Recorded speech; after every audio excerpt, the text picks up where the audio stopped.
کا فرمان ہے کہ ان کا گوشت میرا گوشت ہے اور ان کا خون میرا خون ہے. جس طرح رسول کا خون پاک، اسی طرح ہر فرد اہل بیت کا خون پاک ہے، اس میں شفا ہے. چونکہ آج یتیم حسن کی شبی کی برآمدگی ہے، اسی لیے چند ایک کلمات اسی مسائل کے پیش نظر میں عرض کر رہا ہوں. 50 ہجری 27 سفر کا دن گزار کر 28 سفر کی رات میں نانا کے مدار سے واپسی پر میرے مولا حسن اپنے حجرے میں گئے. اس حجرے میں جن جن کو اجازت تھی وہ موجود تھے. امام لیٹے، باقی سب سو گئے. تھوڑی دیر کے بعد امام پر پیاس کا غلبہ ہوا، کیونکہ سارا دن روزے سے گزرا تھا. جو سرائی آپ کے پاس پڑی تھی اس میں سے آپ نے تھوڑا سا پانی دیا. ابھی 2 گھونٹ پیے ہی تھے کہ پانی کی زہر نے اتنا زہریلا اثر کیا کہ امام کو تڑپ کر کہنا پڑا اِنَّ لِلَّهِ وَإِلَيْهِ رَاجِعُونَ. آواز دے کر کہا ام فرما جاگ، مجھے زہر مل گیا ہے، تیرا سہاگ اجڑنے والا ہے. بی بی دھاڑے مار کر روتی ہوئی اٹھی. آپ ماہیے پہ آپ کی طرح کبھی دائیں کروٹ لیتے ہیں، کبھی بائیں کروٹ لیتے ہیں. فرماتے ہیں ام فرما جلدی کر، میرے بھائیوں کو بلا، میری بہنوں کو آواز دے، میری ساری اولاد کو جمع کر. بی بی نے روتے پیٹتے جناب حسین کو اطلاع دی. مولا حسین پہنچے، تڑپتے بھائی کا سر اٹھایا، اٹھا کر حسین نے سینے سے لگایا. بھائی یہ زہر کس میں تھا؟ فرمایا اس سراہی کی پانی میں. حسین نے چاہا کہ پانی لے کر خود پیے، یا امام حسن نے ہاتھ مار کر وہ پانی گرا دیا. صاحبان دل، صاحبان غم، اتنا زہریلا پانی تھا کہ جب زمین پر وہ پانی گرا زمین کا کلیجہ پھٹ گیا، کئی حصوں میں ٹکڑے ٹکڑے ہو گیا. حسین نے بھائی کا سر سینے سے لگایا ہوا ہے، آنکھوں میں آنسو ہے. فرماتے ہیں حسین حکم بھیا، مجھے کیا آ رہی ہے، مجھے سنبھالو. آپ نے لگن ایک تشت بھائی کے سامنے رکھا. آپ کا کلیجہ کٹ کٹ کر آپ کے منہ سے خون کی شکل میں باہر آنے لگا. میں بھی پڑھتا رہا ہوں، آپ بھی سنتے رہتے ہیں. ہمیشہ میں نے پڑھا ہے، ساری زندگی جب سے پڑھ رہا ہوں کہ کلیجے کے 70 ٹکڑے امام کے منہ سے باہر آئے. لیکن میں حوالہ دے رہا ہوں، کتاب کا نام ہے بحور الغمہ، جلد نمبر 3. اس میں یہ درج ہے 70 ٹکڑے نہیں بلکہ بطول کے بیٹے کا کلیجہ 170 ٹکڑوں میں تقسیم ہو گیا.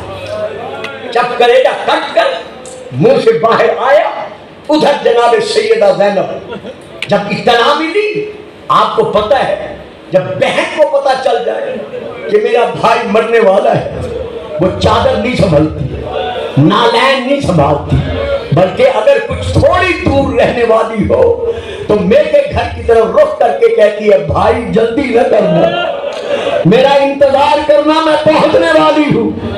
سیدہ گھر سے چلی، جیسے جناب حسن کے حجرے میں داخل ہونے لگی، بی بی نے ادھر پردہ اٹھایا، ابھی اٹھایا ہی تھا کہ حسن تڑپ کر کہتے ہیں حسین حسین جی بھیا جلدی کر، اس لگن پر، اس